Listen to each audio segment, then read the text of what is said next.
From ABC, this is World News Tonight with Peter Jennings.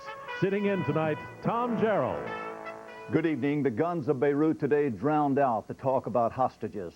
After a week of hints that some kind of progress was being made to free the Americans held in Lebanon, all sides there now seem more worried about the immediate problem of simply staying alive. The shelling of the city continued for the 5th day in a row, while Syrian troops are said to be massing for a new assault on a strategic Christian stronghold. Here's ABC's Jerry King. It was an artillery bombardment as bad as the Lebanese capital has ever seen. The shelling came from both the Christians and the Syrian-supported Muslims. It followed yesterday's aborted effort to capture the Christian strategic mountain hamlet of Souk el-Garb.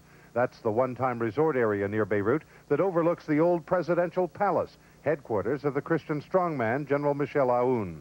It was Aoun who began the current campaign 5 months ago, declaring his determination to drive the Syrians out of Lebanon.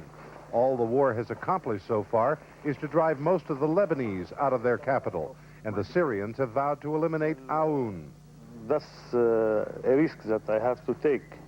I am a soldier, and I am at the head of nation, and I have to give the good example.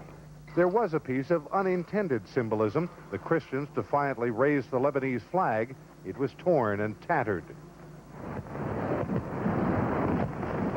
The full casualty toll from today's bombardment is still unknown. All anyone can count are the few bodies that have been retrieved and the number of injured that have been taken to hospitals. There's no way of knowing how many are trapped in the collapsed buildings. The question is, how could anyone survive? But many have, as they have for the more than 14 years of the Lebanese war, venturing out in every lull to assess the damage and to see how their neighbors have fared. And now there's every indication the situation in Lebanon will only worsen. Iran's foreign minister arrived here in Damascus today. ABC News has learned that tomorrow he will host a meeting of the leaders of all the Muslim forces from Lebanon. Ali Akbar Veliati is expected to offer them anything they need to step up the war with the Christians, because the Christians are backed by Iran's hated enemy, Iraq. All this, of course, could well push the question of what happens to the hostages into the background. Jerry King, ABC News, Damascus. So it was understandable that the new fighting was of major concern in Washington, as was a new signal about the hostages from Iran.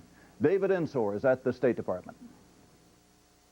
State Department spokesman Richard Boucher today called on all parties in Lebanon to stop shooting, but he particularly condemned Syria for encouraging its Muslim allies to step up their attacks on Christian positions. Syrian-supported forces have joined the latest ground fighting in Lebanon. This represents an irresponsible escalation of the violence.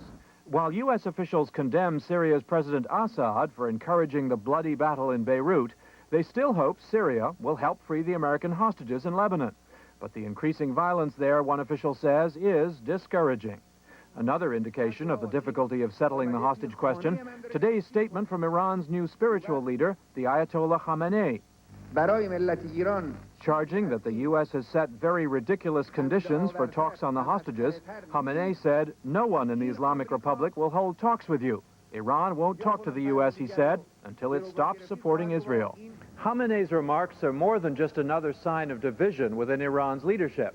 He's no Ayatollah Khomeini, but he is now Iran's spiritual leader.